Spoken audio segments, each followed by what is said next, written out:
You go ahead and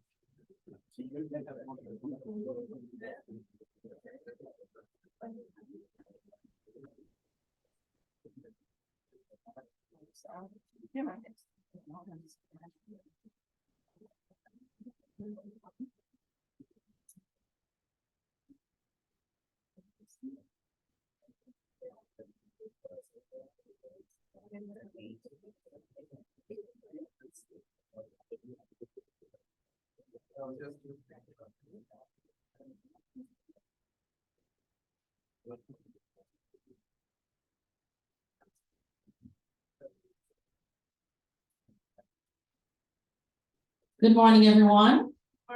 Welcome, one and all, to this Board Faculty of Science and Technology. Welcome to our morning mixer. Welcome to those physically present and those who are joining us online. It's really good to see you all this morning. I'm still trying to determine why exactly it's called a mix-up, whether or not it's because we're mixing two things this morning. Firstly and primarily, our need to thank our donors, not our need or desire, to say thank you to how our partners have worked with us in the faculty for the last 3 to 5 years and beyond. It's important at this juncture when you is 75 for us to just pause and realize we didn't get here on our own, and that's what we're doing this morning. So we're here to thank our partners, and we're here to formally launch our endowment fund. We'll hear a little bit more about the endowment fund later on. So this morning is really for you, our partners. Let me extend a warm welcome to our acting principal, Professor Marvin Reed. Professor Reed, maybe mixer is appropriate for you this morning, and you're wearing about 2 hats. Principal, acting deputy principal. and deputy dean. And then, oh my, all right. So you're not mixed up, but you're just, no worries. Really good to have you. Thank you so much for being with us. I'd like to acknowledge our dean, Professor Michael Taylor.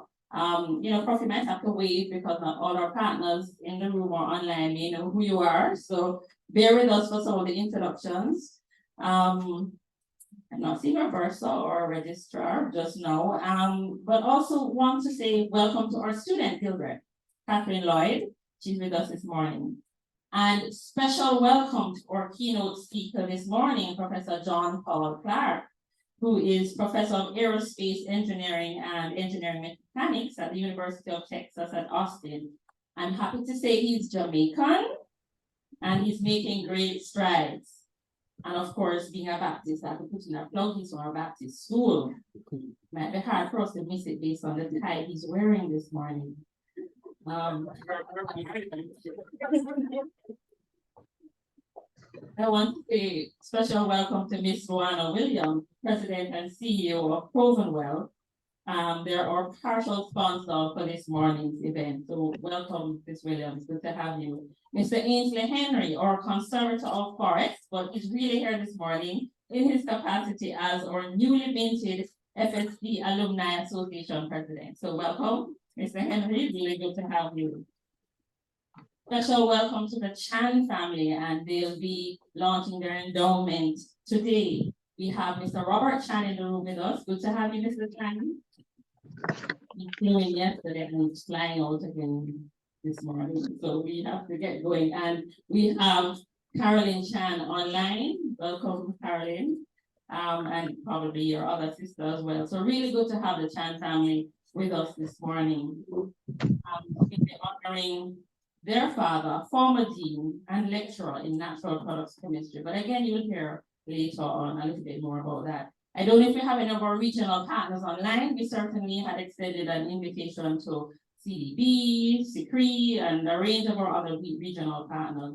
General welcome to all of you, our corporate and private sector partners in the room. I see some of you, I'm not going to get into name calling, I'm going to get into trouble. Welcome to all our corporate partners. Welcome to all our GOG partners that are here with us. Any third sector NGO partners here as well. We are really happy to have you.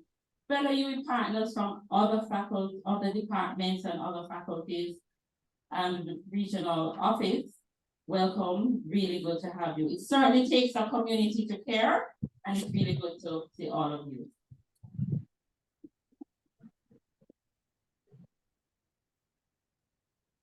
As I indicated, we're here this morning to celebrate you, our partners. You have walked with us, and we hope that you'll continue to walk with us. But we, in our very own small way this morning, we just want to let you know that we appreciate you. Some have enabled us to impact our country in very meaningful ways. For example, the Boost program, and we're very careful not to call too many names, but some names you have to call given certain circumstances. So Boost provided us with over 150 million Jamaican dollars. I'm sure I can get the accurate figure. And I want to acknowledge Mr. Craig Hendricks to be here with us this morning, representing the National Baking Company Foundation, part of a pool of persons who have supported that program. So I just want to acknowledge Mr. Hendrickson. I don't know if our PIOT representative is here. Just want to make mention of the fact that their partners have helped us to do grand things for our country nationally, enable us to do things regionally, so our partners like CDB, for example. And some of you have provided for our students in very tangible and practical ways, be it scholarships, be it laptops, other devices, internships and experiences that have taken them to China, Huawei, for example. And no means of partnership is insignificant.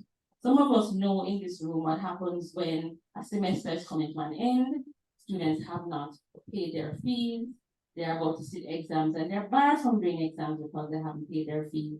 And we're able to somehow find a way to support them from what we've gotten from partners like yourselves. And so this is very meaningful. It really helps our students, and we're really, really happy that you partnered with us and enabled our students. So I will not detain us much longer. I'm going to now invite our acting principal, Professor Marvin Lee. Hollywood, okay. To bring greeting this morning. Morning, colleagues. Morning, everyone. Morning, Smiles. Thanks for those brief words. Before I actually get into the few lines of things that I wanted to say, I was participating in another FST event on Saturday. Saturday was your physics Olympiad. And at that time, I had the pleasure of meeting some of our scholars. And I hope many of them will take the opportunity to come to the University of the West Indies. And one of the things that struck me as I was sharing Prof. Stevenson was the guest speaker at that conference, was that I shared with her that when I was at that great and noble institution of Arden High, my main goal at the time was to become a nuclear physicist, because I used to watch those spy movies, and while everybody is worried about the star and so on, I was always worried about the scientists that everybody's trying to protect or get his secrets. I think he was a smart guy. So that was my goal. But as Prof. Stevenson says, life does happen, and so I ended up being a medic instead. But nonetheless, I still feel welcome and at home, mixing with my science and technology colleagues. This is my task this morning, really, to bring some greetings on behalf of the University of the West Indies. And indeed, the concept of endowment and the concept of multidisciplinary collaboration is something that the university would like to foster. So I know I'm speaking to the converted, but one of the things I wanted to say is, let us just look and say, what do we mean by science? What do we mean by science and technology? And usually when I'm trying to define this for my students, I say essentially science is really the process of posing a question and providing an answer using specified or specific standard methodology. And twinned with that is technology, where we actually take some of those answers and put it to practical or good use so that humankind may be better off. In order for that to happen, though, you need to have a structure around that. Typically, most of us are aware that the structural elements include, having faculty, having staff, having physical resources, but structures without an enabling environment will not get us anywhere. And one of the key enablers for us to be able to be successful in these endeavors is that of money. So within that context, when we look at the business model that currently exists at the University of the West Indies, where the vast majority of our income comes from the public purse, we recognize that unless it is that the governments and the peoples of the region are sold on the importance and the relevance of science and technology, we would always be found wanted.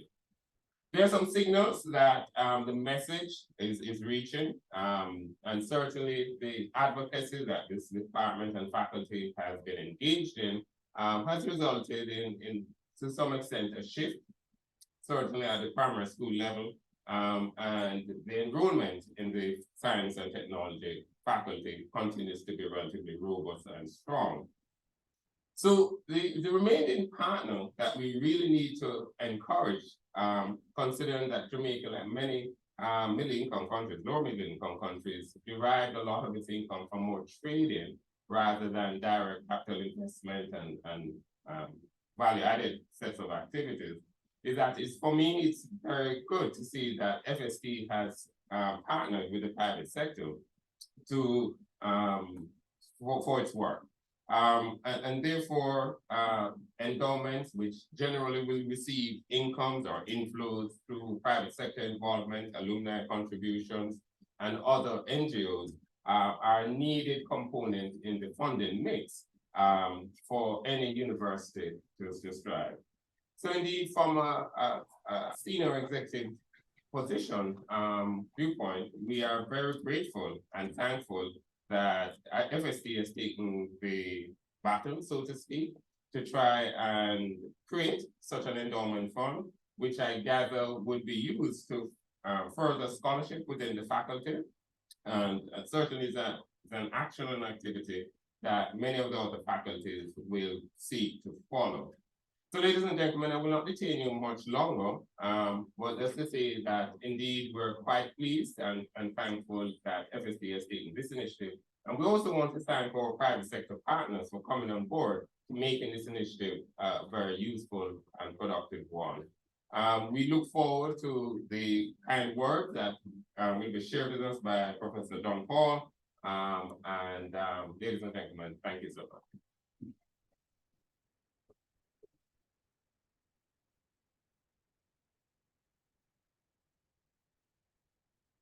Thank you, Professor Reed. I'll explain a little later on, a little bit more about the endowment and the context of this morning. At this time, allow me to welcome our student representative, Ms. Catherine Lloyd. She's a biochemistry major. She is the FST Guild rep, and we will hear words from her this morning. Catherine.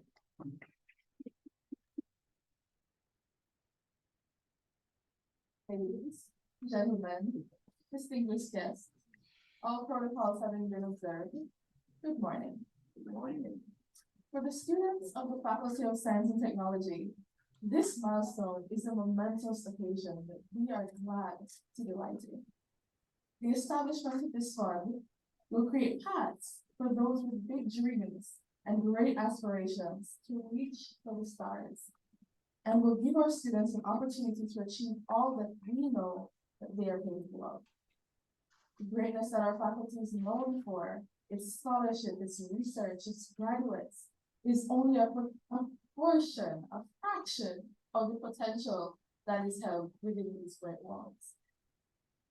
With your support, we have grown into change makers, leaders, innovators, so much more, and we will continue to do so for the future to come. So, this is very short. On behalf of the students of the Faculty of Science and Technology, we want to thank you. We want to thank you for your unwavering belief in our potential. We want to thank you for your steadfast support on our journey. The initiation of initiatives such as this one is proof that you believe in us, and we will fulfill the vision that you have set out for us to accomplish. Thank you all for being here this morning. Thank you very much.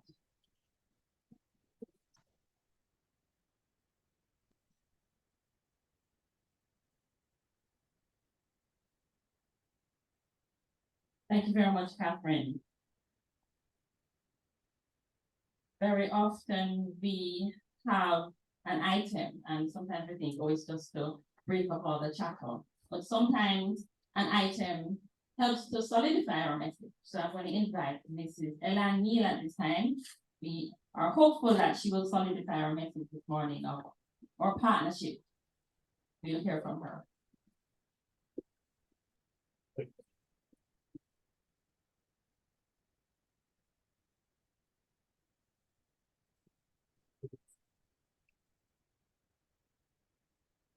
Music songs. How's everybody doing? Now this song, it has a very, very hard scientific concept to figure out. We have to ask ourselves, how can we clap with one hand? Is it possible to clap with one hand? Maybe a friend nearby, but that means it's still another hand, right? Okay, so this message is speaking about this very heavy concept, how we clap.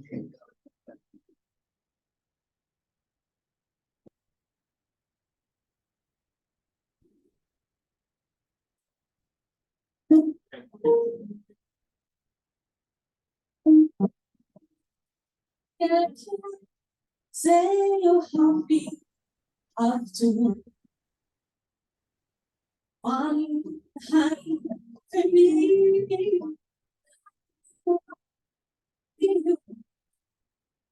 So tell it to the world that is a fact, that one hand alone can clap. But no one hand can clap. Tell it to the world that one hand can clap. Oh, no one hand can clap. No one hand can clap. Tell it to the world that can clap. Some people in this world have to give them a know, can carry every burden, so better be strong. And you break their heart under, it's then there's no that one hand can clap. One hand can clap, no one hand can clap. Tell it to the world that can clap. Oh, no, one hand can clap. No one hand can clap. Tell it to the one hand can clap. Listen to me, all of you. Listen to me, cool. Night with everyone in your neighborhood. For one and two, I am telling all of you. That's why we know that one hand can clap. Your time now. One hand can't touch, no one hand can't touch. Just listen. I just wanted to listen, okay? No one My hand observation can so touch. far, based on the setup and just looking around, don't like how that table look right there. Yes, yeah, The tablecloth and I was one of the fun too. maybe it's because it's me saying it to you.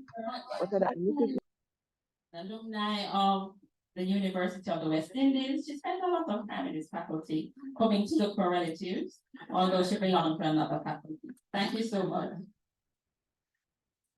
At this time, I'm going to invite our Dean, Professor Michael Taylor, to give us, I'm not so sure faculty overview is the correct word, but to let you know a little bit about what we've been doing, how we've been stretching the resources that we have been given, and trying to do our best as a faculty in the region, in Jamaica, in the world. Prof. Taylor?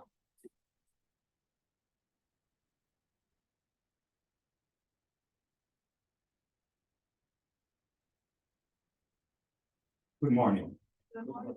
Allow me to just adopt all the protocols and acknowledgements that have been given by Mrs. Myers and say I realize I don't have the right task. I'm standing between you and breakfast, and we have taken you here and promised you breakfast, and right now I am the person standing between. And they have asked me to give you an overview of the faculty.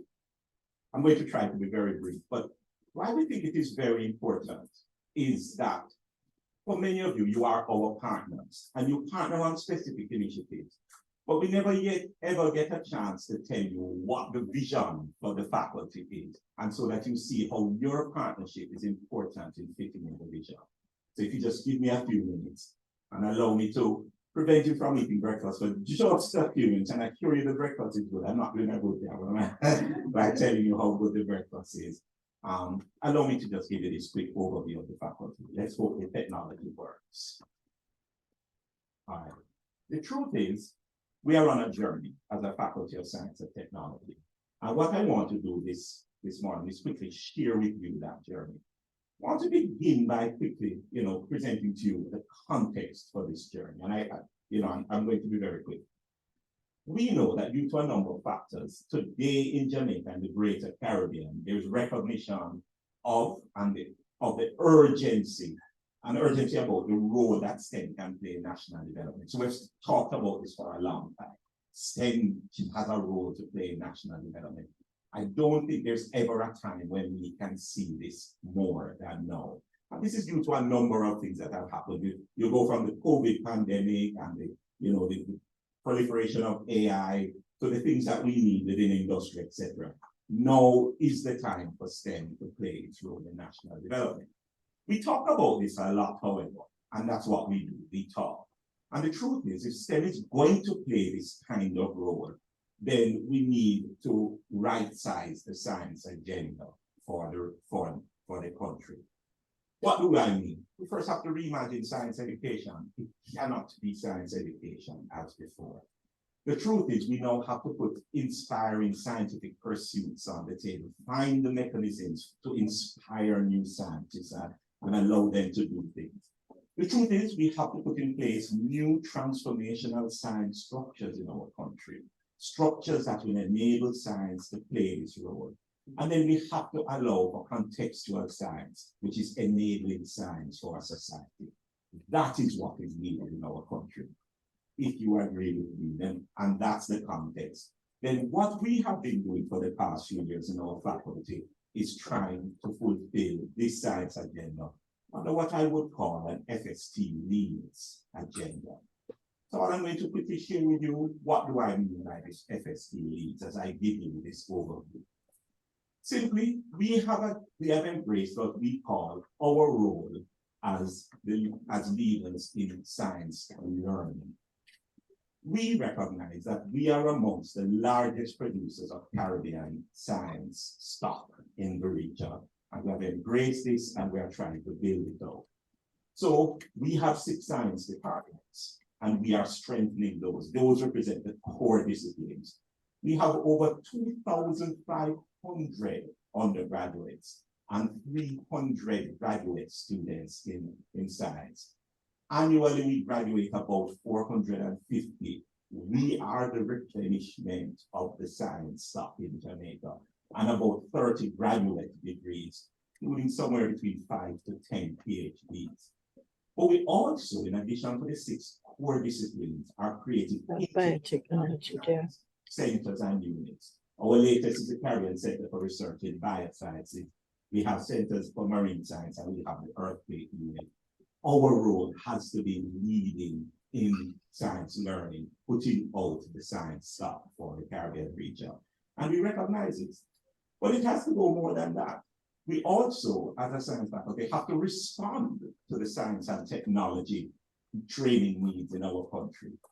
We have scanned the horizon, and we hope that we are right, that there are 13 context science needs that are absolutely relevant for Caribbean now.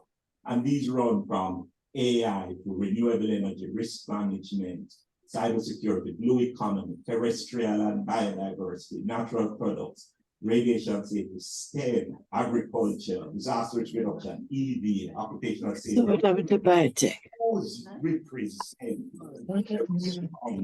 the 13 kind of contextual science needs in our country. What do we do as a faculty? Yeah. What do we do as a faculty? You need me to. And we try to respond to that we try to respond to that through the kind of courses and things that we offer.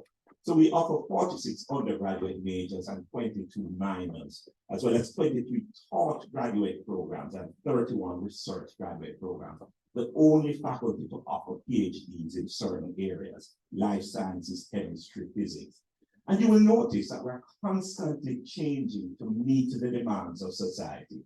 So the new fundamental of energy management and energy statistics, all the way down to things that are in development, the new cybersecurity stream in the only largest MSc data science program, the geospatial data analysis postgraduate certificate, all the way to short courses, etc. Responding to the science training needs become critical. So we embrace our role, therefore, as leaders in learning. We also embrace our role as leaders in creating a nurturing space for students. The truth is, you can get the students in with attracting them, but then you have to create the whole scientist. And the whole scientist goes beyond just the programs. So we have created a full student experience program, which Catherine can give you all the lowdown on afterwards when you are meeting with her.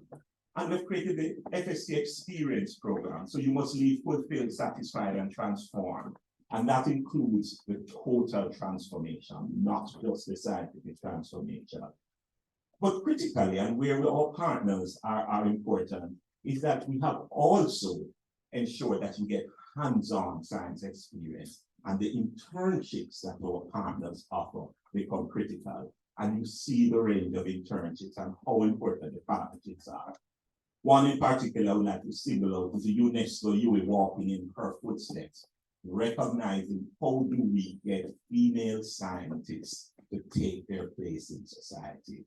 And so we think the experience is an important thing, and we have embraced our role there. But before I leave the experience, we also want to know that staff become very, very critical in the experience, because it's the staff, the scientists, and the support who also train. And we have embraced the whole science experience for staff and producing world-class scientists of awardees, including 4 professors in the last 2 years alone, and other national awardees.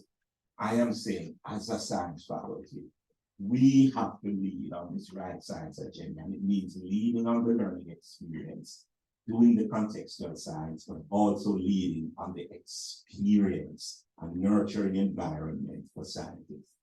Very quickly, as I smell the food coming back through, we have to lead with alignment. The truth is that it's just, we have to align what we do with what society needs. And one of the critical places for alignment needed in our society today is increasing STEM competencies nationally. Again, the partnerships become very, very critical to do this. We are tackling it at all levels. So we are tackling it through the mathematical Olympiads. And you will notice that there are, you know, in our last Olympiad, over 2,000 students from primary schools and prep schools, and then 500 high school students entering. We have added the physics Olympiad, which our acting deputy principal, dean, whatever, spoke to. But we're also tackling the CAPE workshops because we know that our students need to come in to deal with the CAPE workshops. And so we are doing that. We go further and we talk about the jam coders. We know coding is a critical issue. And so we bring in 50 students from across the country, free 4-week residential coding workshop in the summer, living on campus and doing that. We know seeing and touching science is important. So we have run the biggest science, 2-day science festival in the country. And then we know that now, as we grapple with artificial intelligence, we need our teachers in our high schools to be competent and comfortable. And so we are tackling that with our partners and rolling out with humanities and education, a whole thing of training and immersion in artificial intelligence for our teachers. The alignment continues a little bit more. You heard about the BOOST program. We think, you know, we need to figure out a way to deal with the lack of STEM teachers in our high school. And thanks to our partner, we have many partners we have rolled out, you know, and you heard the key partner of the BOOST program. What is the BOOST program? Just 2 minutes. It's building out our STEM teacher program. How does it work? We recognize there is a shortage of STEM teachers. And so we give a back-end scholarship. You apply for it when you are leaving the university. That's the only time you can get the scholarship, when you are leaving the university. If you get it and you're willing to teach, we place you in a high school to teach STEM. You teach for 1 year, we give you back 1 year of your tuition that you paid for the university. You teach for 2 years, we give you back the second year. You teach for 3 years, which is a limited time in the program. We have returned your entire tuition to you. What does it do? It ensures that we have a steady stream of teachers going in. It's the same scholarship you would have gotten coming in, but you have given back. Thanks especially to the National Baking Company Foundation. If you teach for a year and you do a good job by the Ministry of Education standards, you get an incentive. You can get up to $500,000 each year for doing an excellent job as a teacher. What have we done? We have now in our 3rd cohort, not only are we seeing the results, and you can only go into an underserved school, by the way, we are seeing the results. Not only have the results gone up in the schools, the students, some of them have now decided to become teachers because of the experience. We only ask them to serve 3 years, and we just keep putting them back. And in addition, you know, to that, they have the empowerment to go on to postgraduate work and do other things. We think, you know, we have to think how to align and meet things but in a different way. So alignment becomes the 3rd area that we think we need to have. How do we deal with STEM competencies in the country? Almost done. The 4th area has to be discovery. We have embraced our role that we have to be the largest provider of Caribbean science and technology research for society.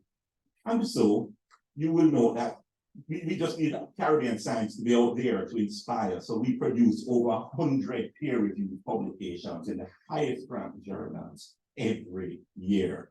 And we are keen about making sure graduate students are part of it. So of the 120 in the last cycle, 31 are graduate students.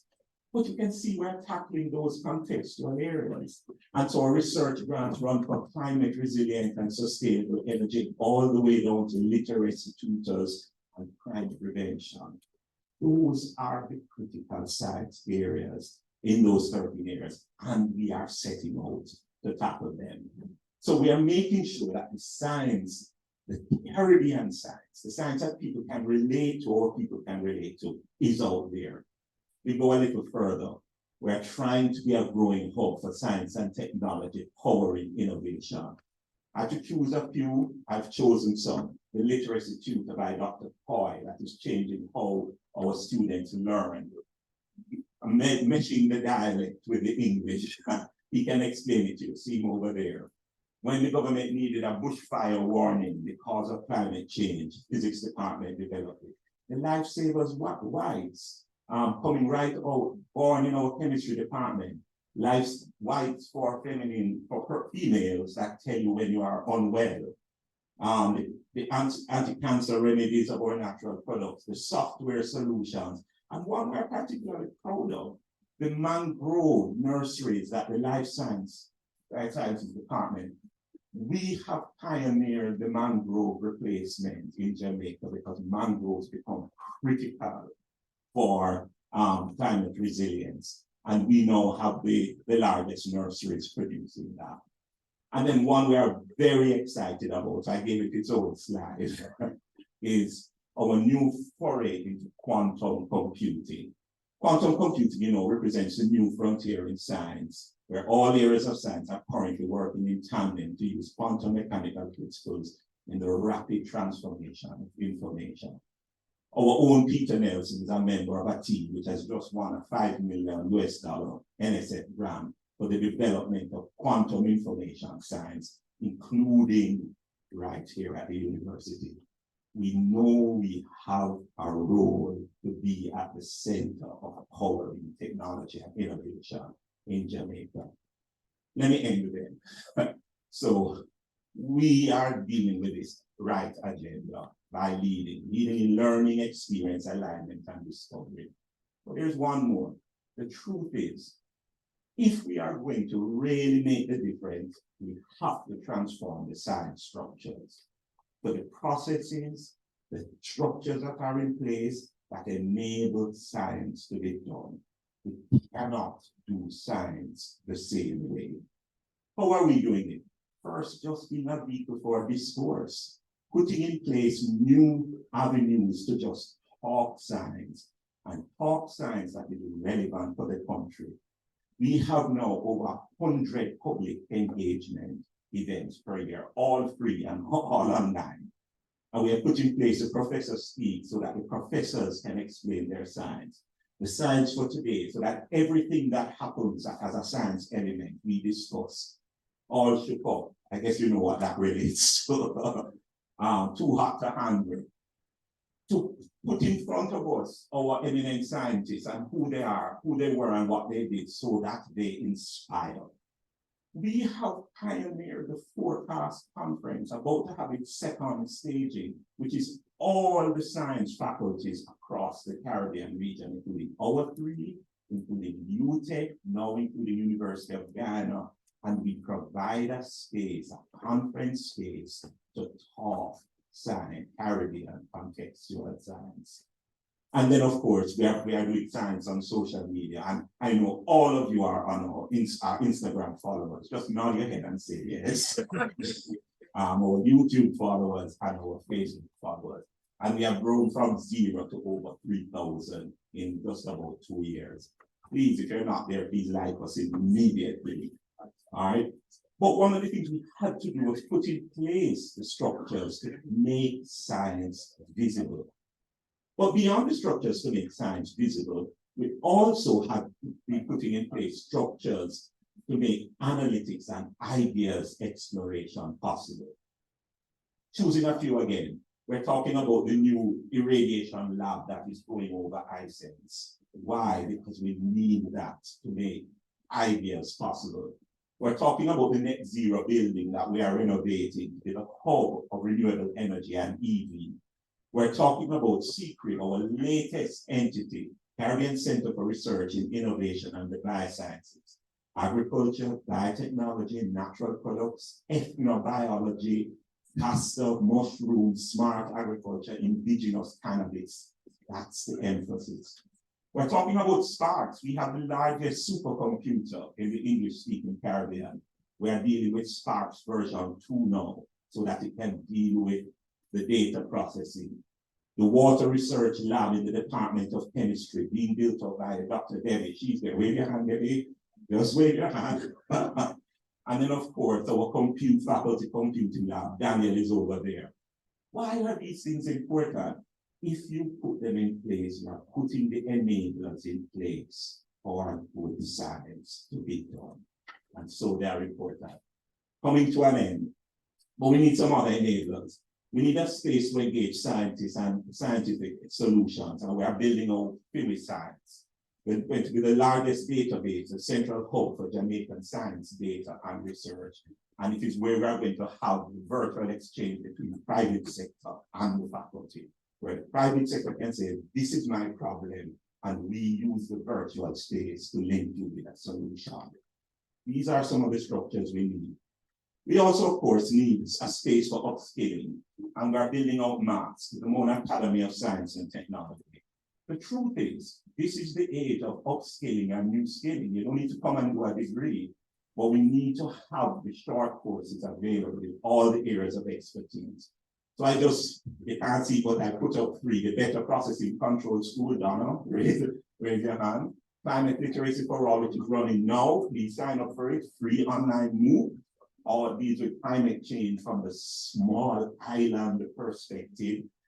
And of course, the new Smart City short course being run by Dr. Louis Ray, who I don't see doing with the ITU. Just a sampling, but we're building out the Moon Academy for Science and Technology. What other structures do we need? These are some that we think we haven't touched yet, but we are putting them in place.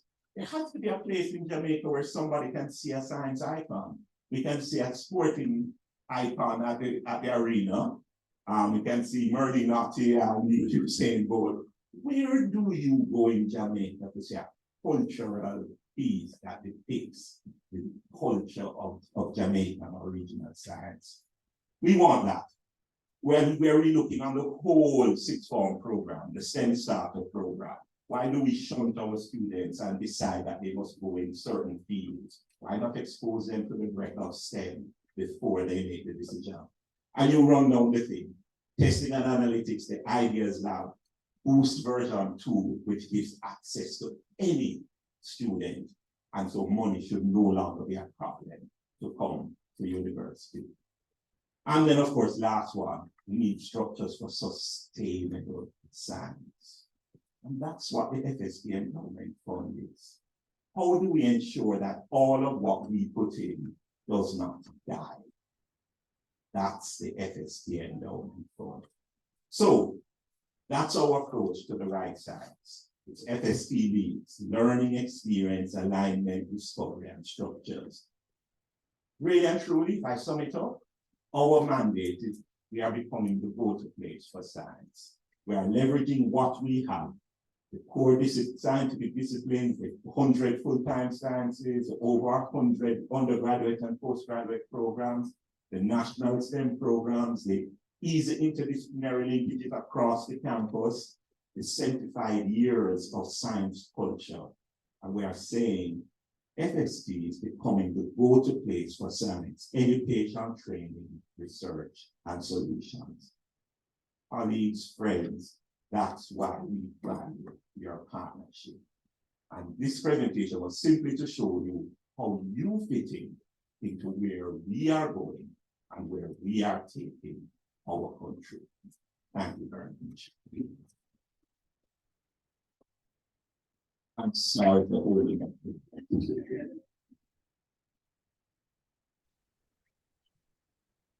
Somebody must say it was worth the wait. Learning, experience, alignment, and discovery, and the structures working. We heard you loud and clear, and we say thank you once again for the partners here who have helped us to do what you have seen that Prof has shown to us. Before the breakfast comes, a member of our team was going to say grace. Is this come on? Or Nadine? Nadine, you're narrow. Let's just say grace and then we proceed to breakfast. Morning, all. Father, in the name of Jesus, we thank you for this day. We thank you, Almighty God, for this momentous occasion. We thank you, Almighty God, for the partners who sit here with us at this special table, dear God. We pray for their blessing and that your blessing, Almighty God, which will over us and their blessing over to this faculty. Father, we thank you this morning for the great part we're about to partake. We pray, Almighty God, that it will be a blessing unto us, our body, soul, and spirit. Take full control, Almighty God, as we continue to honor your through this day and to thank our partners for being a part of this faculty. Bless this day, O God, and all that will take place in Christ, and we pray, our Lord. Amen. Thank you, Nadine. While the breakfast comes and asking us to partake, we're gonna just try and do a quick roll call to see who is in the room, see who is online. On the back of our program, some of you would have done the QR code scan to see the program. There may be one on each table. We have listed some of our partners. So I'm going to run down the list very quickly. If you're online, you can release your mic and you can say here. If you're in the room, you can say here. And I'm going to ask for apologies already. That's always why there's a problem with name calling. Because you know you're going to leave out some. Last night as I looked back at the list, I said, but hold on. I don't see Met Office on the list. I don't see Wick Farm on the list. And there might be people in the room here who are not on the list. But it just means that we've had a lot of persons that have partnered with us in various ways. And I'm really thankful. So very quickly, as I go down the list, please, as your food comes, please eat. You can climb when I'm talking. I'm the least of the apostles, and so that's why I'm doing the roll call while we're eating. Go right ahead. Go ahead. Especially those of us who have to catch a plane when we're through, if we have what is provided. And if you're not inclined to eat what is provided, just let our waiters and team know so we can kind of provide something that's more appropriate. So Addis Soda Inc., the partner with us on Jan Soda, the line is online. No, I'll just go quickly. American Chemical Society, Virgin Plains Jamaica Limited, Bureau of Standards Jamaica. If you're here and I'm going fast, you're online, just say here, present. Cambridge Crystallographic Data Center, CMEX, Caribbean Center Company Limited, Caribbean Actual Association, here in the room, Caribbean Biodiversity Fund, Caribbean Broilers Group, Caribbean Community Climate Change Center, they're online, Caribbean Development Bank, Caribbean Limited, Caring Hands of Rastafari Foundation, Chronic, needs to help us with the time coding program, Conrad Douglas and Associates, Cynthia Kennedy, the GIC, one team, Digital Foundation of Jamaica, Dr. David Bradley, Dr. David Lowe, E-Learning Jamaica Company Limited, EdgeChem, Embassy of the People's Republic of China, Environmental Solutions Limited, they're here, Basic Commodity Company Limited, Food and Agriculture Organization, Firm Insurance Brokers, CIBC First Caribbean International Bank, somebody online, Norbert, representing the Caribbean Actual Association, Forestry Department, is here, Goldman Sachs Group, Grace Food Processors Limited, in the house, Grace Kennedy Limited Foundation in the house, Grid Dynamic. Yes, they're in the house. Guardian Group, Professor Henry Anthony Ellis at Endowment on Huawei, Insurance Association of Jamaica, Industrial Chemical Company Jamaica Limited, IDB, IAEA, International Software Architecture Qualification Board, Island Grill, the Institutional Advancement Division across the street, Jamaica Conservation Partners, Jamaica Energy Partners, Jamaica Public Service Company Limited and their foundation, Jamalco, JMB Group Limited, JMB Foundation, Joyce Spence, one of our alum, they have taken his foundation twice, Lasco Manufacturers Limited, Ministry of Economic Growth and Job Creation, under which Metoffice falls, so I won't feel so guilty. Ministry of Education, Ministry of Science and Technology, National Baking Company Limited in the house, NCB, National Commission on Science and Technology, present, okay. New Fortress Energy, Norbert, he's online. Norbert has given in his own capacity as an alum. Norris Technologies, OES, PA Benjamin Manufacturing Limited, I think right now. Pan American Health Organization, Dr. Pauline Lawrence and Dr. Carlton Davis. Not sure if Dr. Pauline is online. Perishables Jamaica Limited. That's a lot of their teas for conferences. Petrojam Limited, PIOJ, Port Authority of Jamaica, Professor Kevin Edgar, Proven Group Limited, Rainforest Caribbean, Sagicor Group. Yes, fabulous.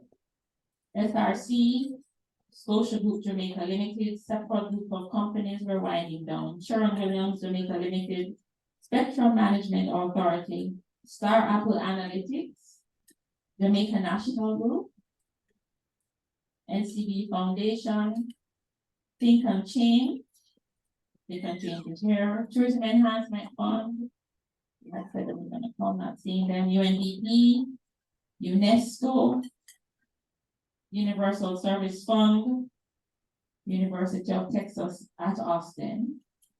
They're in the house, but USCID, the University of the West Indies Development and Endowment Fund, where our endowment fund resides. Victoria Mutual Building Society, the house, and the VM Foundation, the Wilfred Rupert Chan family, there. Lucinco, World Bank, World Intellectual Property Organization. And I just saw e-learning come in the house. We're just doing our very quick roll call. So these are some of our partners. Some of you have partnered all of you have partnered in significant and meaningful ways. And so we just want to acknowledge you. What we're going to do is have this list on the website, and that way we'll keep updating it as partners come along. Anybody we have inadvertently left off, we'll update it so you will have it. I'll pause speaking and hopefully some music with us while I will be moving on very quickly. I'm mindful of the time.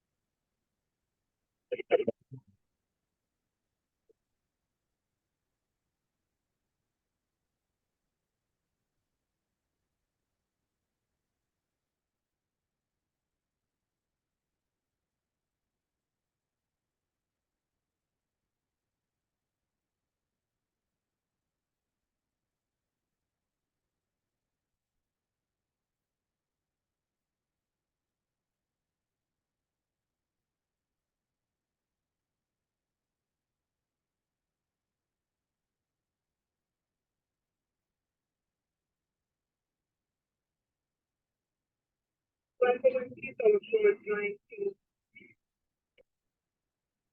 going to live here to West Indies also. If they're morning side drive to West Indies also. If they're morning side drive to West Indies also. Once I hear their morning side drive to West Indies.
So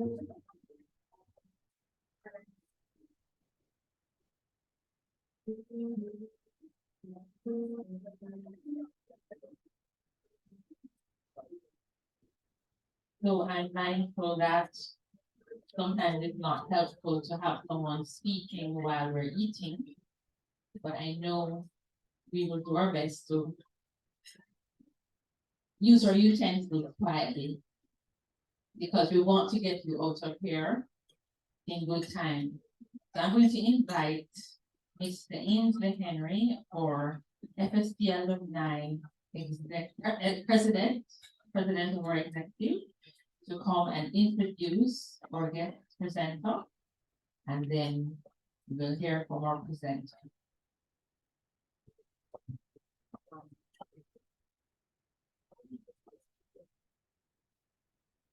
Good morning, everyone. All protocols observed. I take just one brief moment to follow in the footsteps of the people before me to mention the school that I went to. I wouldn't want St. Jago to feel that I was not as proud of them as the others are of their own alma mater. So it's my privilege to introduce and to tell you a little bit about the keynote speaker, Professor John Paul Clark. Now, as Ms. Myers had mentioned, first and foremost, he's Jamaican. And that's something to be proud of, because he's also a professor of aerospace engineering and engineering mechanics at the University of Texas at Austin. Now, for a Jamaican, I think that's a tremendous achievement. So we're very proud of him. He also holds the Ernest Cockrell Jr. Memorial Chair in Engineering, and previously he was a faculty member at the Georgia Institute of Technology and the Massachusetts Institute of Technology. He's Vice President of Strategic Technologies at the United Technologies Corporation, and a researcher at Boeing and NASA Jet Propulsion Laboratories. Professor Clark is an expert in the development and use of models and optimization algorithms to improve the efficiency and robustness of complex systems. He has a particular focus on aviation, as you might have heard through the NASA, jet propulsion, all of these things. And his work has led to the development of the world's first fully autopilot coupled continuous descent and arrival procedure to be used in daily operation. Thank you very much for safe flying. We're very, very happy with that. For those of us that unfortunately spend too much time in there. Now, his portfolio of research and development projects is extensive, and it also includes financial assets with uncertain futures and performances and schedules.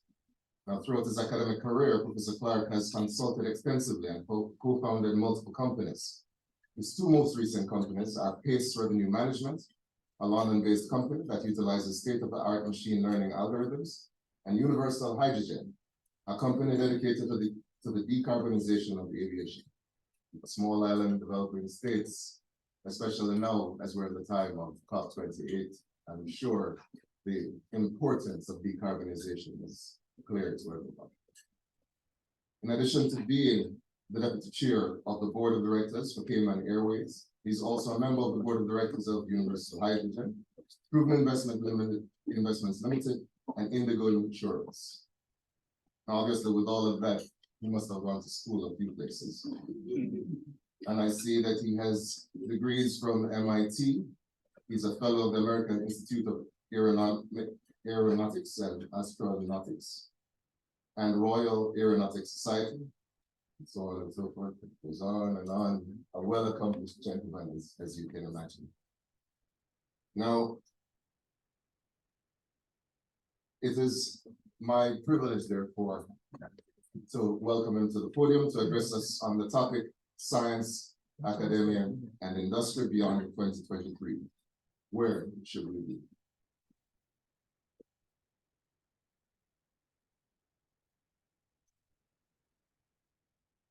The introduction. I didn't expect the tide to raise so much envy. I think green and black goes well together in general. as did our founding fathers, because our flag is the same. Green and gold as well. The envy, okay, continues. So I've been told I have about 20 minutes, which for me is really hard, but I will try.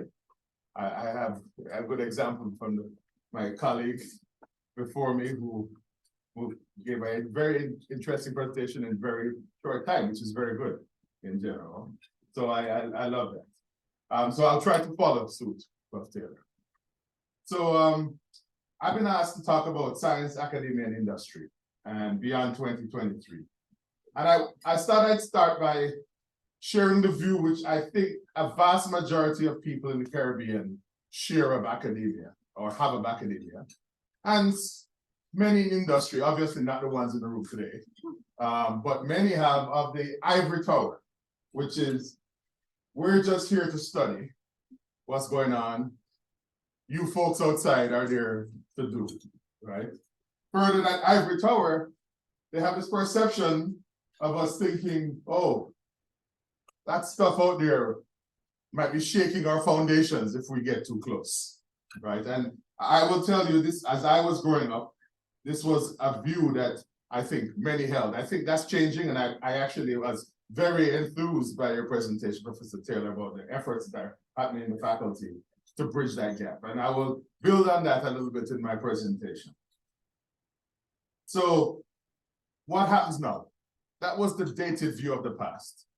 Where are we in 2023 and beyond? For me, it's all about putting the pieces of the puzzle together, right?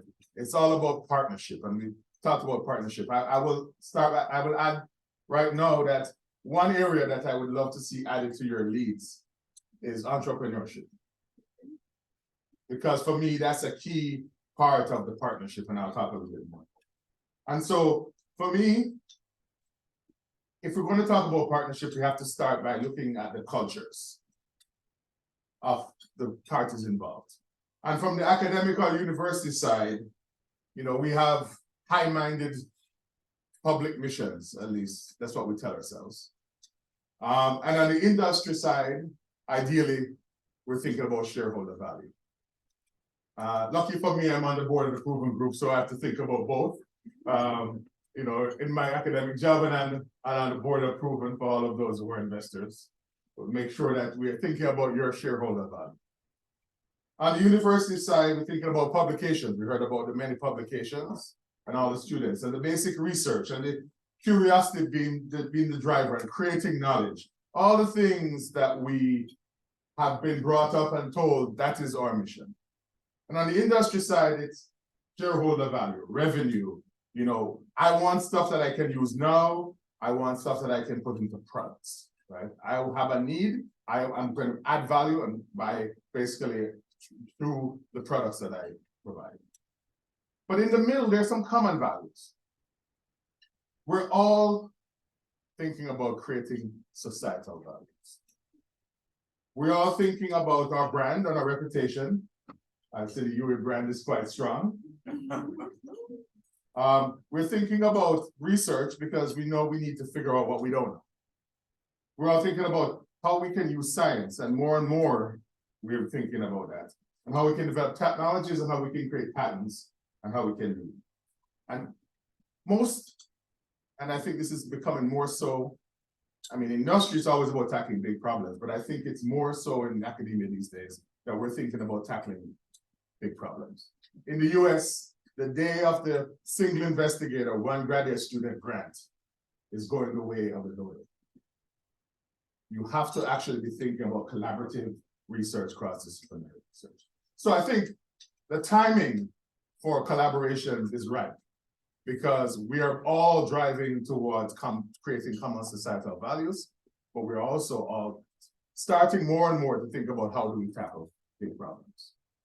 And so I will start by saying my late father, who was an Anglican priest, and the reason why I have to wear a green tie, because when I was taking the common entrance, my mother asked what was the first choice, and he said, well, it's Calabari. And then she said, what's the second choice? You can spell it again. So I had no choice, but it worked out well for me. And anyway, So he always said a good sermon is 3 points. So I'm going to make 3 points today. Right. And that's how we can hold. So the first is academia industry partnership requires first and foremost well-articulated and managed expectations. As you can see on the right, well, you may not be able to see because the screen in here is not, so I'll read it out to you. But those online can see better. This is one of those cases. You want to have market-aligned courses. You want to have skilled manpower or person power, if you're inclusive. That's what the industry expects. They expect solutions for concerns and operational approaches and operational. But from the academic side, you want funding and infrastructure. You want equal partnership, you want placements, and you want feasible goals, things that you can actually write about at the end. And so, as you can see on the slide, there's a lot of hand-holding happening here and a lot of hand grasping and partnership happening, and you have to manage those expectations. And how do you manage that? Well, here's an example of a process, which I believe is a really good one, and I've seen it in action, like I said, in three, my introduction said, in 3 different places. It's really not just a throw the money over the wall. I will get back to you. It has to be a continuous partnership. It has to be a partnership between the idea creation and the engineering community. It has to be a process by basically giving and articulating what are the problems and receiving ideas back. And it's not just a one-way, actually. That one is a very collaborative thing. And it has to about doing the literature, looking at literature, discovering where the challenges are and how those challenges basically address the problems that you're in and where the holes are. Because the best science I have seen is not science by looking in a journal and figuring out where somebody made a mistake and say, aha. It's science driven by problems, because you have to create the new math, the new physics, the new chemistry to solve problems. And I think that the partnership we need to have beyond 2023 has to drive that definition of real world, really complex problems, because that's where we're going to drive the new science and new technology. And so you can, I'll leave the slides, but for distribution. So you can see here that it's not just a one-touch process. This is a continuous partnership between the industry and academia. The second thing, because I realize I only have 20 minutes, so in addition to a well-articulated and managed expectation, you need to have well-integrated network of stakeholders. And many years ago, I was asked to give the inaugural talk at the new Law, Policy, and Engineering program at Penn State. And I spent some time thinking about how does law, policy, and engineering all fit together?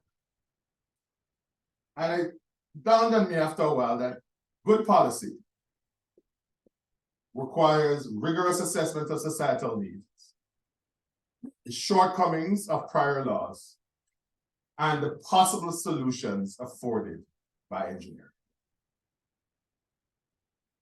Good law requires a rigorous assessment of societal needs, the understanding of the limitation of previously engineered systems, and an articulation of the reasonable set of actions as determined by the relevant policy forums. And last but not least, as I'm engineering. Good engineering requires a rigorous assessment of societal needs. It's not just learning all the equations and the laws.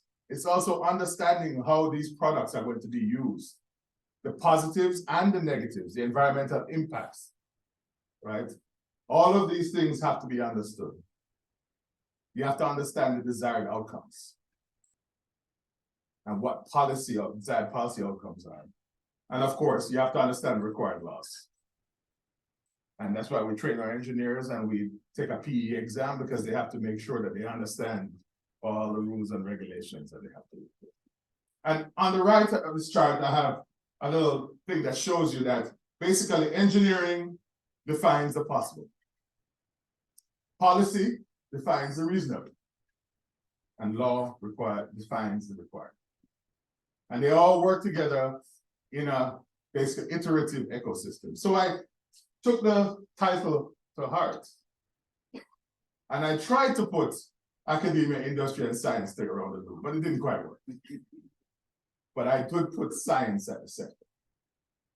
And to my mind, great academia requires a rigorous understanding of science, the financial support and partnership of industry, and the openness of society. Openness to new ideas. Openness to new understanding. Great industry requires, again, a rigorous understanding of science. It's no sense you have people in industry and they want to make products and they don't understand the fundamental science because they're going to ask of us, speaking as academic, things that are not possible. Right? So you need to have to understand the science. You need to understand also the challenges of society. Because as I was reviewing actually a grad school statement of one of the students in my class, she just asked me to look at a grad student. And she was talking about the fact that she grew up in India and her family was entrepreneurial. And that she recognized at an early stage that value is providing solutions to challenges. That's where value is created. So you have to understand the challenges of society. And from our perspective as academic, industry is looking for innovation and talent. More so on the talent, I will tell you. I learned that when I took the sabbatical from Georgia Tech to go and work as a VP at Ignite Technologies. So I went from looking for money to being in charge of giving out money. And, you know, I would go around places and people say, oh, look at this great research. And some of it was kind of cool, but I said, well, we got some stuff back in the lab or back in, Pratt or Collins or wherever. But for every time I spoke to my other executives and managers across the company, it was all about where do we get the best talent? So it has to be both innovation and talent. And that's what industry is looking at. And then last but not least, a great society requires a rigorous understanding of science. And I was very pleased to see what you're doing here in terms of educating the broader society about science, because science literacy is a key enabler to the future of any good society, or any great society. Society needs the curiosity and the exposition, the explanations of academia, and certainly they need the products of industry. So I modified my thing, and like I said, the third thing, the sermon is coming to an end, is I tell you three. You need the free flow of talent between academia and industry. And I will explain what I mean by that by my own example of my life. So as you know, I was born in Jamaica, no secret anymore. And then I left Jamaica and I went to Cambridge, which is right outside Boston, but it's not on the map. And I went to MIT, and they made the same mistake 3 times. They let me into undergrad, they let me into grad school, and they let me in to be a faculty member. And then I got done in December 1996, and I was starting in faculty in the fall of 97. And the dean at the time decided that people like me, who they call lifers, should actually get a stint in industry. And I kind of said, well, I used to work at JPL and did my master's research out there, and that's not enough. So I was going back to LA during the summers and spending my 8 months in my master's time to do my thesis work out there. The dean decided to actually go, and we arranged by the time they're working as an engineer. I introduced the youngest group to the management. You can see your neighbors. Started a programs that will still exist today. And then after that, after a while at MIT, I moved to Georgia Tech. They made me an offer I couldn't refuse. But then while I was at Georgia Tech, I started commuting to Cayman, which is where I commute on the weekends. It's better now that I'm chairman. I'm actually a chairman of the board now, so that was good. But my wife is from Cayman Islands, And so I commute there and my kids live there. And then while I was at Georgia Tech, I also then decided I took this sabbatical to go and work at UTC as a VP, which was great, as I said, because I got to give away lots of money. But I also got to apply, and this is an important thing, I got to apply some work on technology portfolio optimization that I had written a very, very nice paper on about 15 years before. And I actually used that to create the technology portfolio optimized and decision-making process that RTX uses today. Obviously not as complicated as math. So it's like different version, but it highlights the point of this free flow from academia to industry. Really helps drive, not only from the academic side, your understanding of the real world problems, but it also infuses your ideas into industry.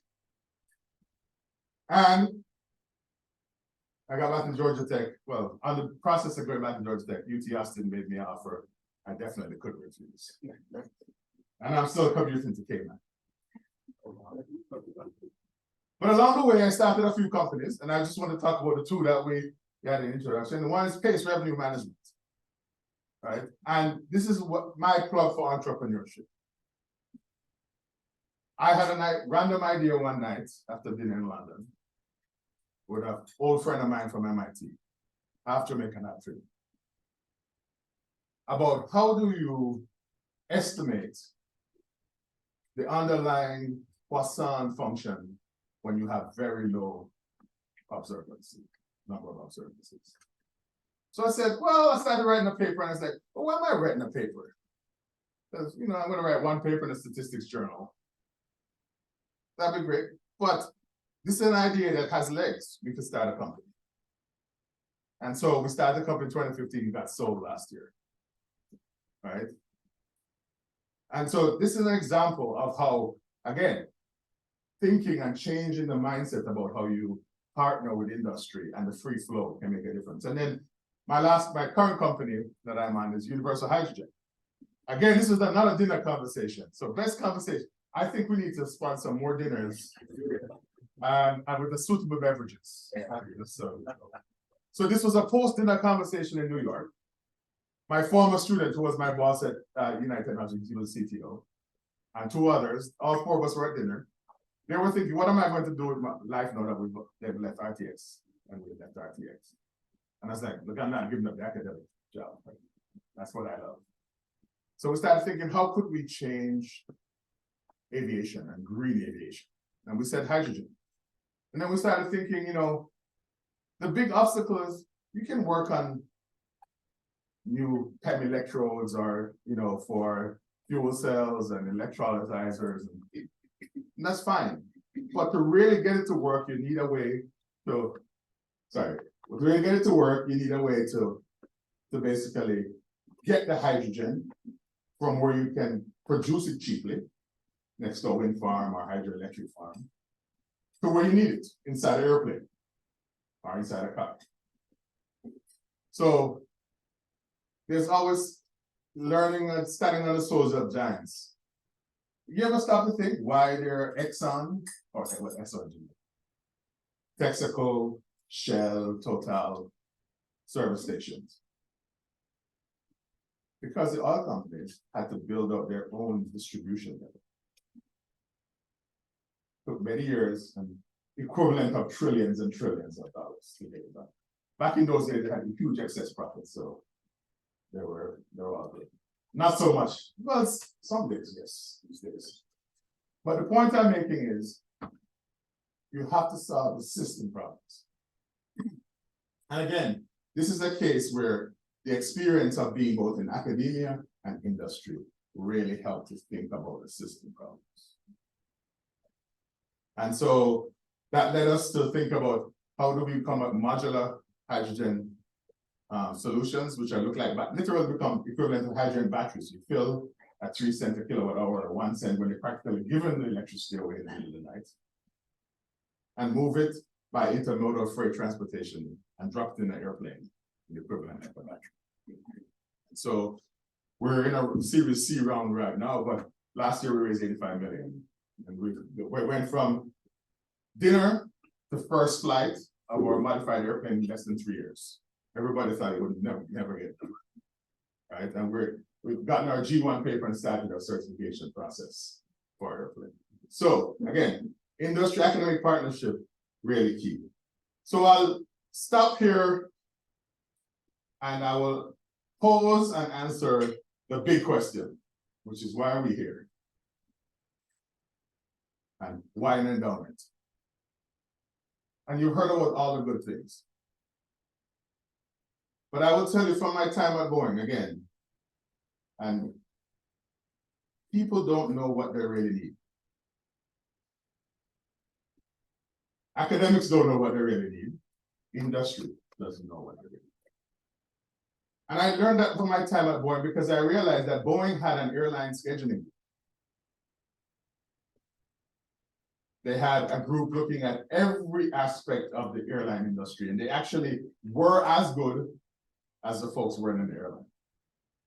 And what I learned there was you have to know your customer better than your customer knows themselves. That's the way to provide good products. And the only way for you to know your customer is to interact with them. Or replicate what they do. Interaction is usually cheaper. So why an endowment? For me, having an endowed chair, and before that, a named professorship at Georgia Tech,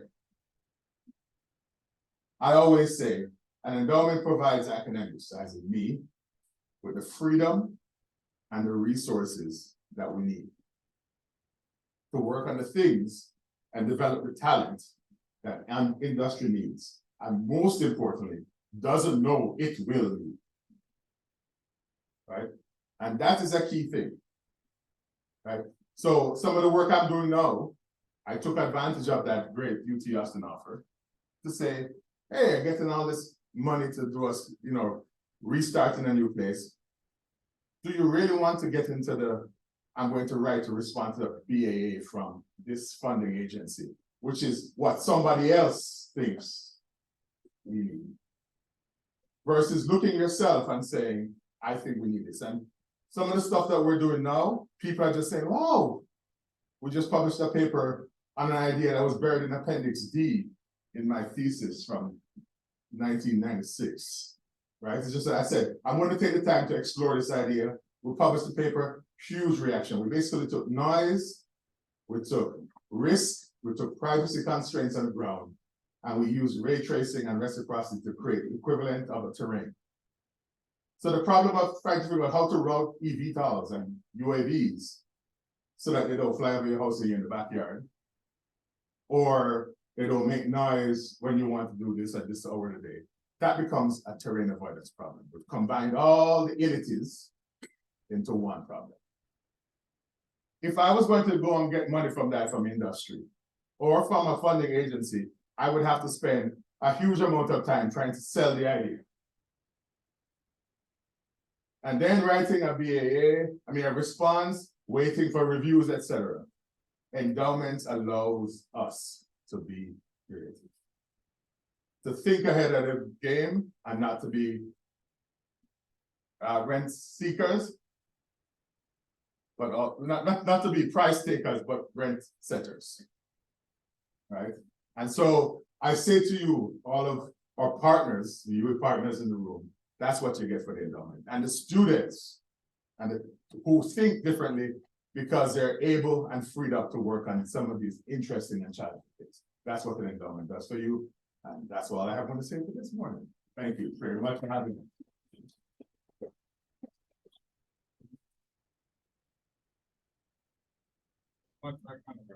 Huh?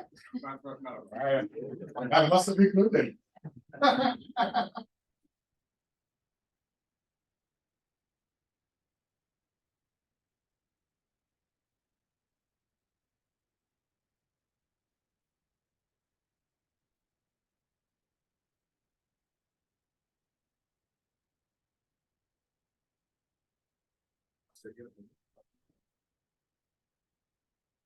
You can go ahead.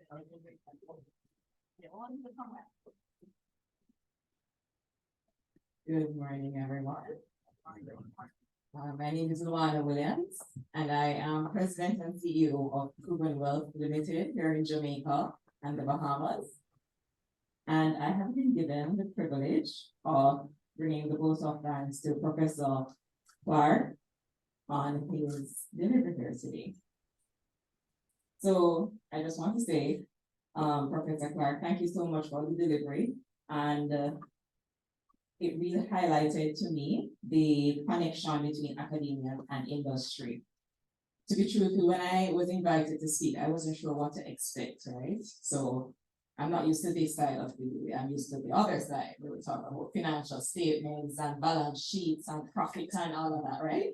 So I wasn't sure what to expect, but I will say that after listening to your delivery today, it really solidified the importance of working together, academia and industry. And that's something that we often overlook because, we tend to work in silos. And as you rightly said at the beginning, we tend to look at each other like, this person doesn't really understand what I'm doing. But if we work together, we can achieve so much more because the wants and the needs of each side, they perfectly complement each other. The Proven Group is pleased to have been and continues to be a supporter of academia. And we do firmly believe, though, that it is a way to a better Jamaica and a better region, a better world. And as such, we have continued to invest or to donate toward the cause. And that's what you call your academia industry society group, right, Professor Clark? That was his name.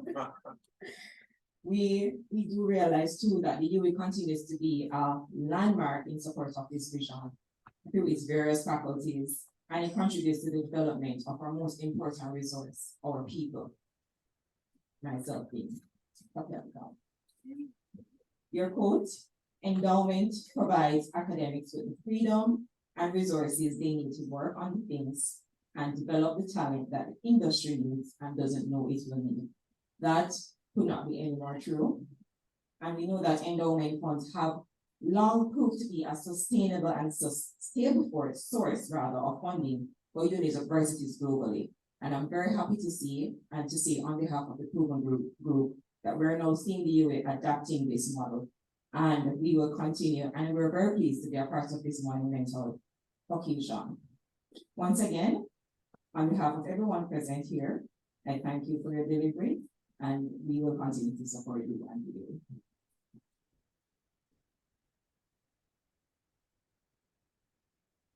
Just line up and a student of small token. Oh, so small. Thank you very much.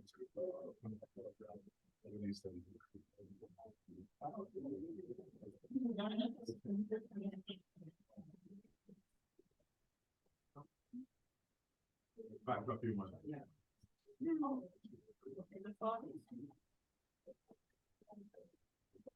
Stand in front of the candles on you again.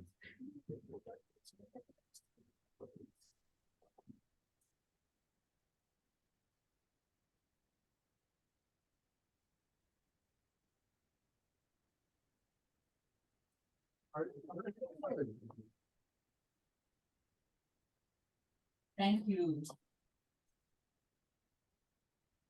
Thank you very much, Professor Clark.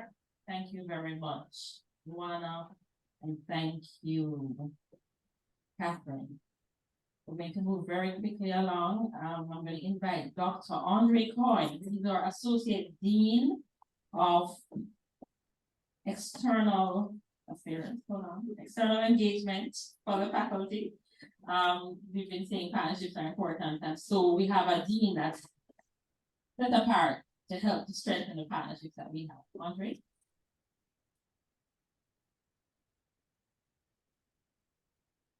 Morning, everyone. I've been told that thanks should be short, sweet, and sincere. So I'll forego 7 pages that I have here and try and keep it short. But I do want to take this moment to thank you on behalf of the Faculty of Science and Technology for supporting this faculty. As we gather here, I want to convey appreciation in person for the impact that your partnerships have made. I'm sure that your advisors will tell you that there are better ways to invest your money and your time. But you've channeled the spirit of Benjamin Franklin, who said that an investment in knowledge pays the best interest. Your contributions are not just donations, but they are investments in the future of our country. The dividends of these investments will be paid in the inflation-beating currency of empowered minds, groundbreaking innovations, and a thriving, knowledge-driven economy. Your support has been more than just financial. It has been a testament to the belief in our shared mission. And it's the kind of commitment that resonates deeply. And I want you to know in your presence, and that your presence, both figurative and literal, knowledge is acknowledged and valued. In the world of academia, where ideas are exchanged and collaborations thrive, your support has created a foundation for a myriad of meaningful partnerships. As we meet, eat, and greet, I'm reminded of the power of personal connections and of the significance of working together toward a common goal. Your generosity has fueled advancements in our faculty, providing students and researchers with opportunities that extend way beyond the confines of textbooks and laboratories. Our outreach efforts have been fueled and enhanced by your partnerships. We have been able to impact children, young people, and society more broadly, fostering the next generation of scientists and showcasing the work that we are doing to address the country's developmental needs. Thank you for being here. Thank you for being a part of our journey.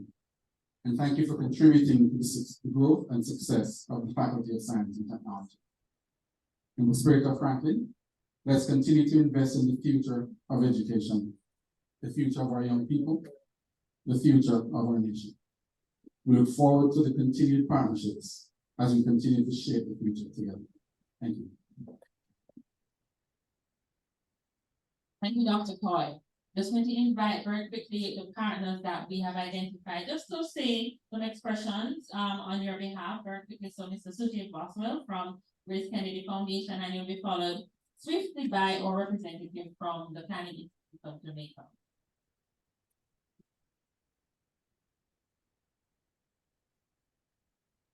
Thank you.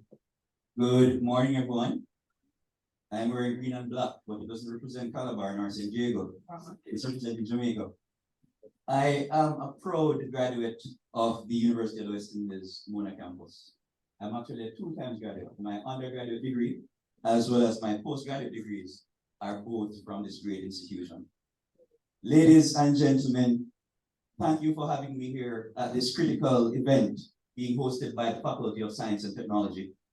It is with great pleasure that I bring remarks on behalf of our group CEO, Mr. Don Webby, as well as our Grace Kennedy Foundation CEO, Caroline Mafood, who regrettably are unable to attend. First and foremost, I want to acknowledge the long-standing and fruitful relationship that has existed between Grace Kennedy and the University of the West Indies Mona campus. This partnership has been marked by a shared commitment to education, innovation, and community development. Grace Kennedy has been a dedicated partner, and we're proud of the transformative impact that we have been able to achieve with the UWI Mona campus. Today's event marks an important milestone with the launch of the Endowment Fund.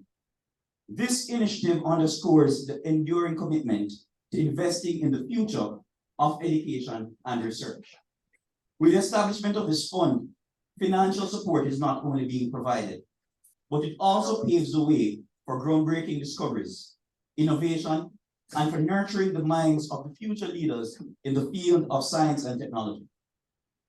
I am pleased to share that Grace Kennedy actively supports the UE Mona with scholarships valued at nearly $20 million on an annual basis. Among these scholarships are 2 scholarships which are specifically focused on students studying STEM education, emphasizing our dedication to fostering growth of the future scientists and technologists. But our support does not end there. We also fund 2 distinguished chairs within the university: the James McSolomon Chair for the Environment, held by Professor Mona Webber, which is critical to the development of future scientists in the field of marine biology. Additionally, the Carlton Alexander Chair in Management, held by Professor Leela Rao, an expert in data science. contribute significantly to our investment in cutting-edge research and innovation. These shares represent an additional 11 million Jamaican dollars on an annual basis. Furthermore, our commitment to STEM education is exemplified by the Grace and Star Community Development Foundation's STEM Center, which is located in downtown Kingston. This facility reflects Grace Kennedy's dedication to creating opportunities and fostering excellence in science, technology, engineering, and mathematics. At Grace Kennedy, we firmly believe that private sector partnerships play a crucial role in shaping the future of education and driving progress in our society. It is a bridge between the gap between academia and real-world applications, fostering a collaborative environment that is essential for growth and development. We also recognize and applaud the contributions of our fellow private sector partners who have been instrumental in driving progress within the university community. Your unwavering commitment to education and research is commendable and sets a high standard for corporate social responsibility. Looking ahead, we warmly invite fellow corporate organizations to join us in making a meaningful contribution to the future of education and research for Jamaica. Your involvement has the potential to create a lasting impact in these critical areas in our national development. We encourage you to invest in knowledge and talent, for in so doing, we will collectively contribute to the growth and prosperity of our country and region.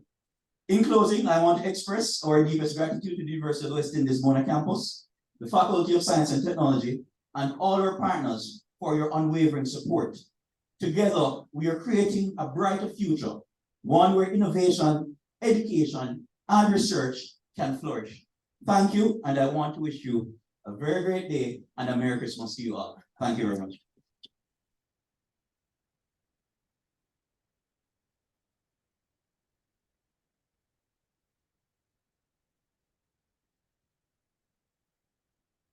Good morning, everyone.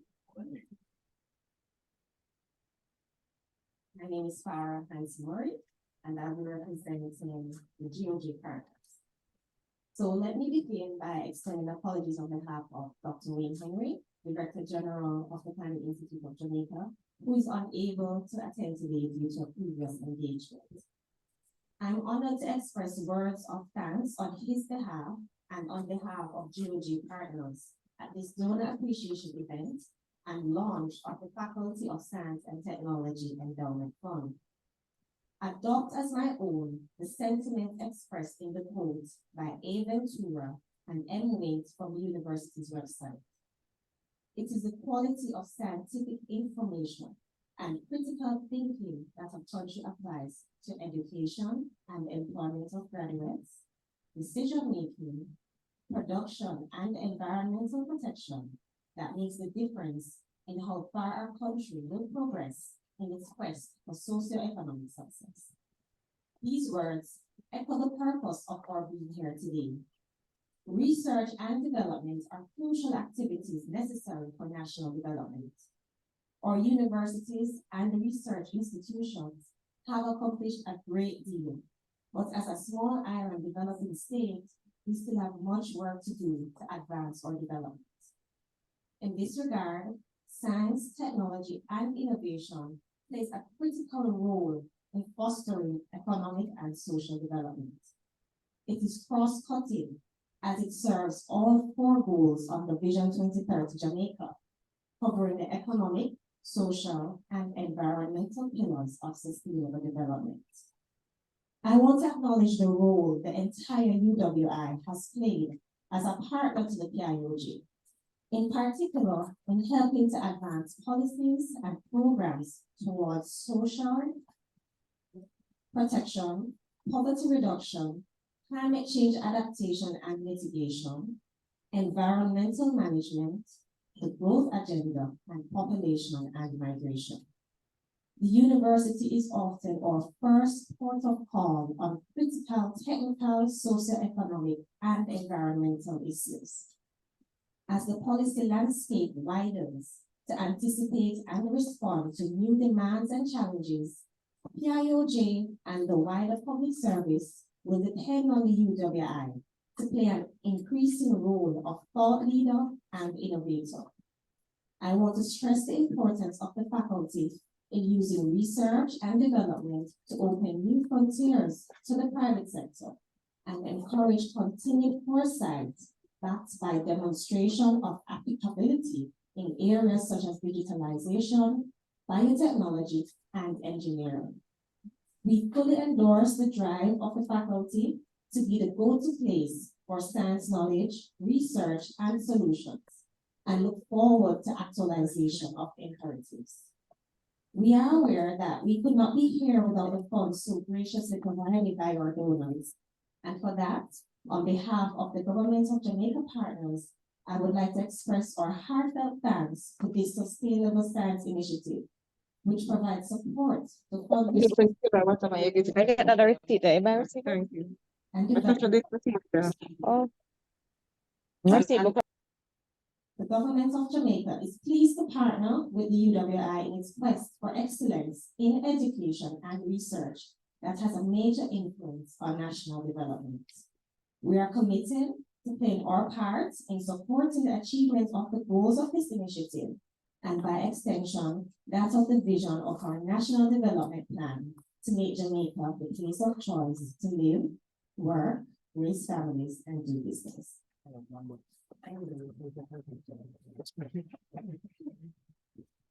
Thank you, Pharaoh. Thank you, Mr. Boswell.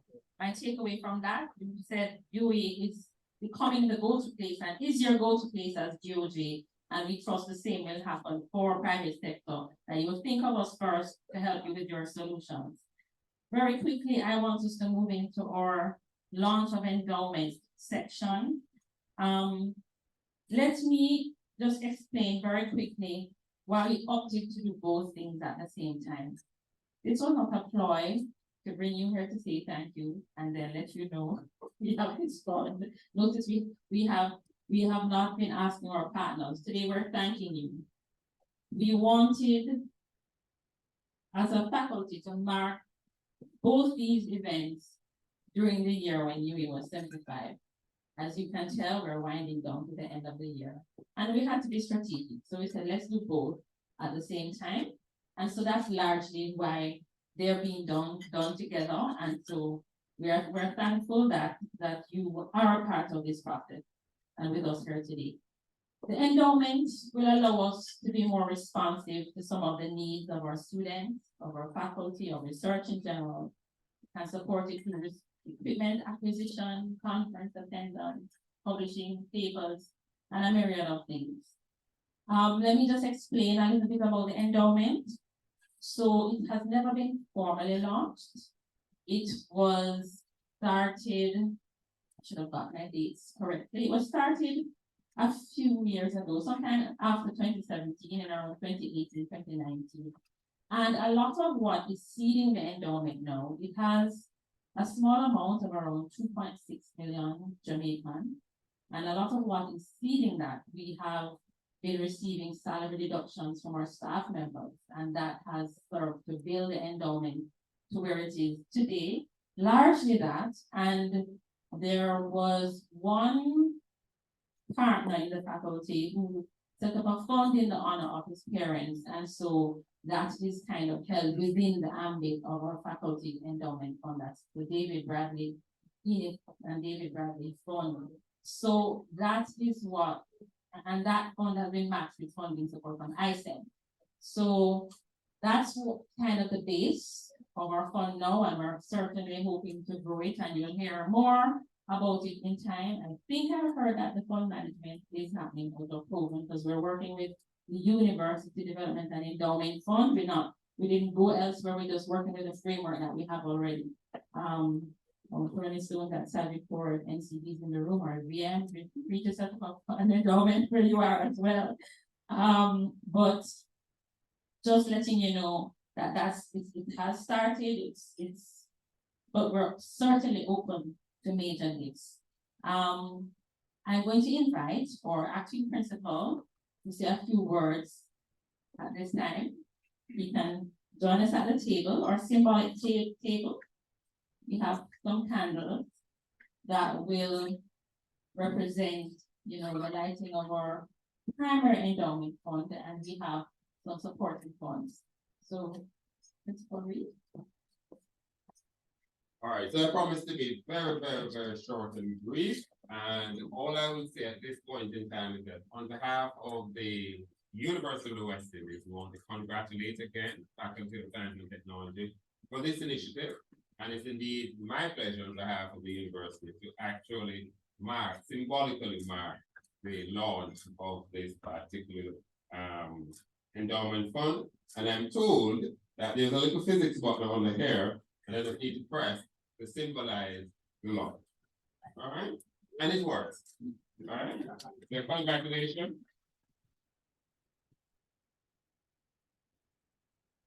And there's no hydrogen in it. Thank you very much, Professor Reed. At this time, I'm going to invite Dr. Minor Cates to say a few words about the launch of the Wilfred Chan Endowment Fund, and after that, Mr. Robert Chan will say a few words on behalf of the family.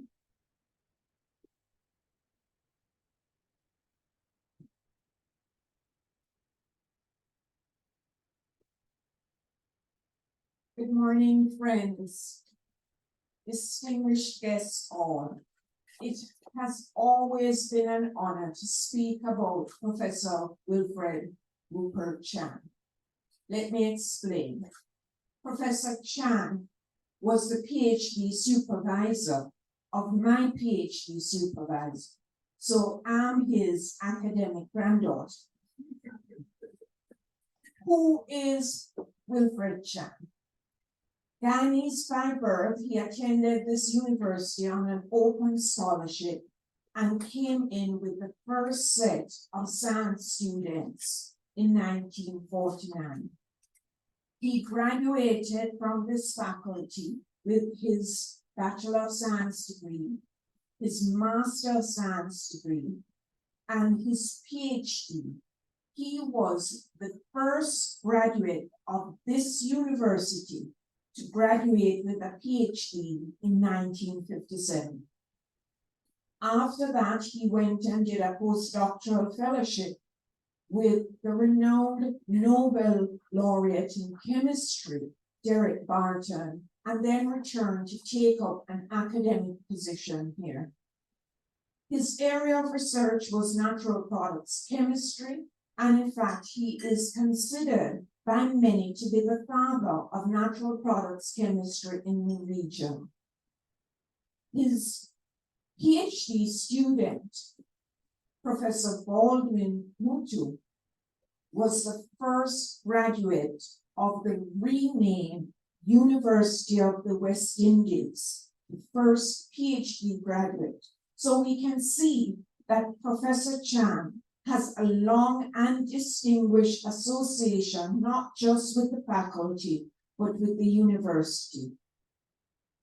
Further, Professor Chan became the head of the Department of Chemistry while here, and the faculty dean as well.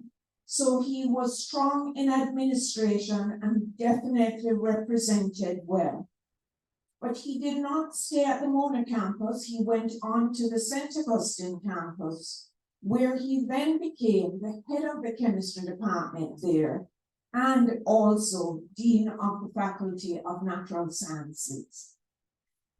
While here, Professor Chan founded the Mona Symposium on Natural Products Chemistry.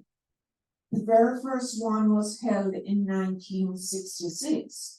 And we will be celebrating in 2 years' time the 30th Mona Symposium. It is the longest running scientific symposium of its kind in the region, and he was the founding father, one of the founding fathers. So here is a man that stands as a West Indian scholar, a true exemplar of hard work, research excellence, and dedicated service to this institution.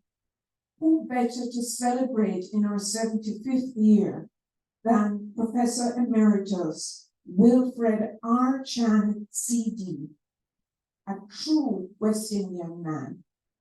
And so we are pleased that his family has seen it fit to start an endowment in his honor.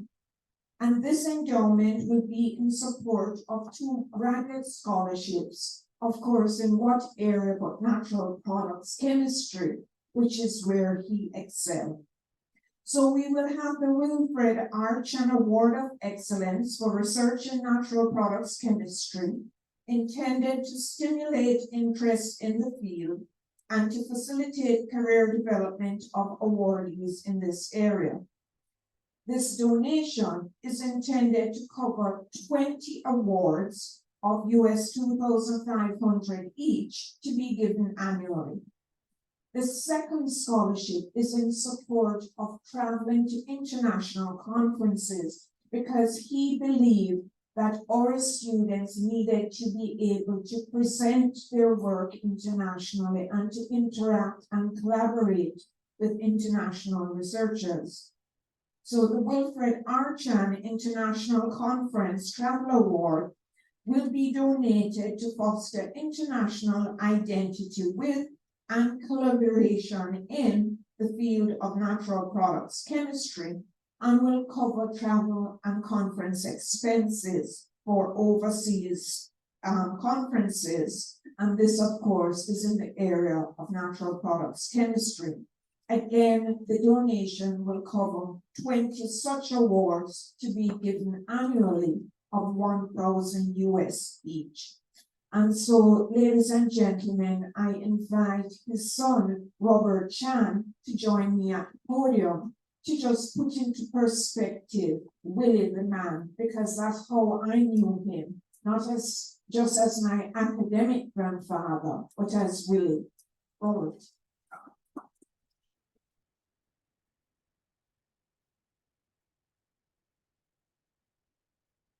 Thank you very much, Dr. Knight. Good morning, ladies and gentlemen. Morning. I've been asked to say a few words about Professor Wilfred Chan, the person.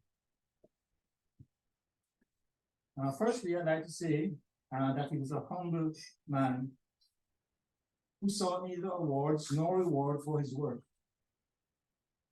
He had a love for chemistry, and together with his work ethic, left a legacy of excellent research and teaching. As a child growing up on West Road, I remember watching him walk to work in the mornings, walk back for lunch, back to work in the afternoon, and then home for dinner. After which,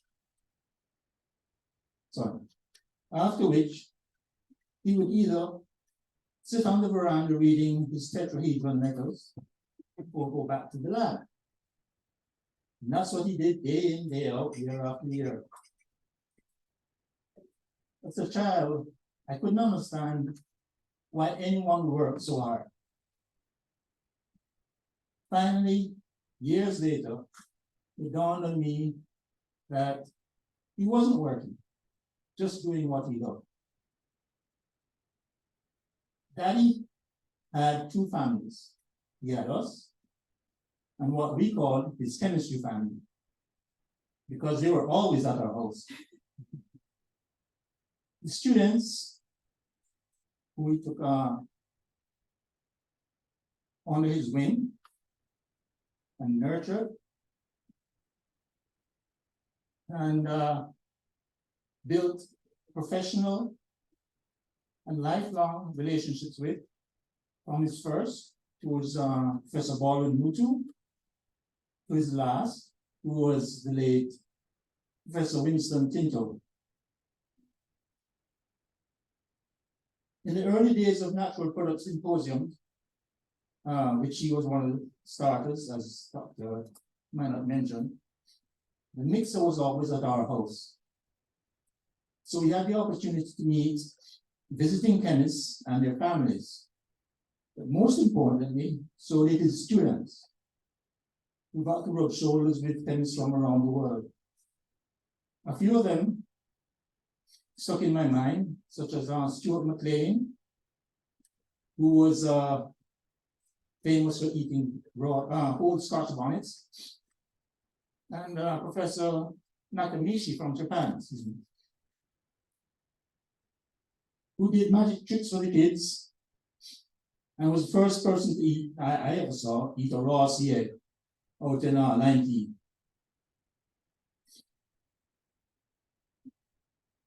Over the years, we realized not just how much his work meant to him, but also how much it has molded our lives.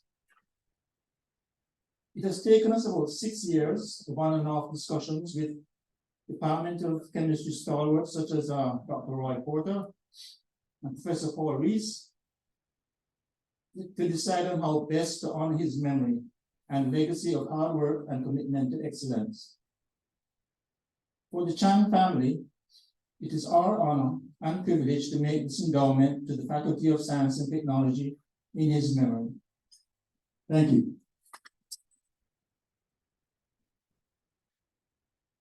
We now invite Mr. Chan to switch on one of the candles which will represent running on of their funds.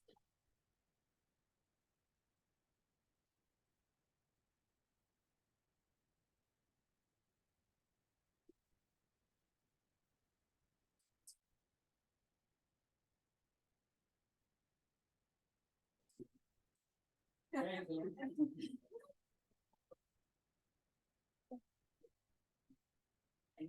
you.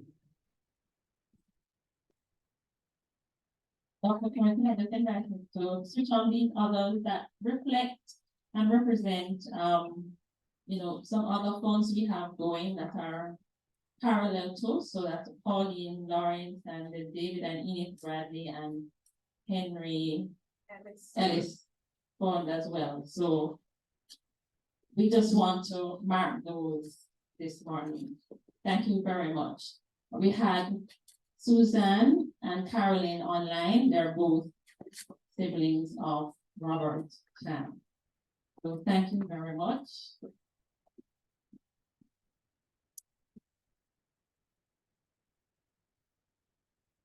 So we are winding down, and I would just like to say a few words to close.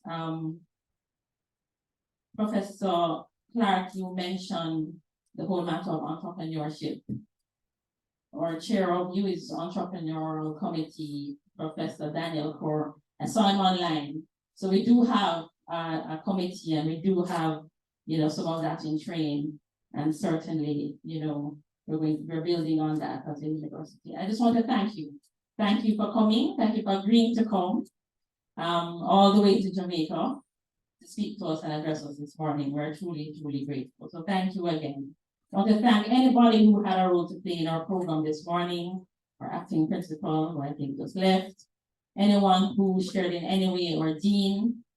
Thank you so much for doing so. I want to thank the Chan family. Thank you, Mr. Chan, for coming here, for being here, and honoring your father in this way. I want to thank you, our partners, for continuing to stand with us. Thank you for coming this morning. I want to thank you that you will continue to journey with us, and we truly appreciate you. I just want to also thank the members of the team, the members of the Faculty of Science and Technology. I'm not calling any names. All I'm going to say is that I think we have an FST Events Management Consortium that could become one of the spin-off companies that we could start. But when we have these things, they are ready to go, and they get in, get hands dirty, get down, and get it done. So I just want to say special thanks. Half of them are outside still getting it done, but really thank you to the entire team. Thank you everyone for being here. We do have on our program a brief tour. For those of you who have time, you spent quite a bit of your morning with us. For those of you who are interested and may want to stroll through the corridors and just to see, we have tours arranged if you're so interested.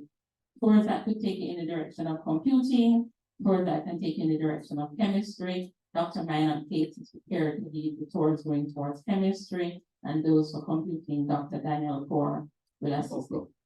Holcomb, so sorry, Daniels. Yes, thank you, Prof. So, is anyone interested? Anybody interested in doing a quick tour of the faculty, or we tell you here too long and you need to run? No hands waving, okay? That's all right, that's okay.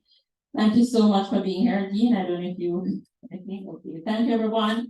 Travel safely, and thank you for coming.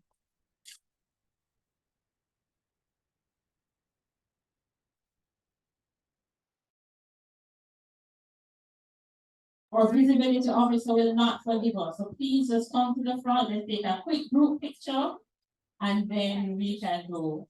You can do anything.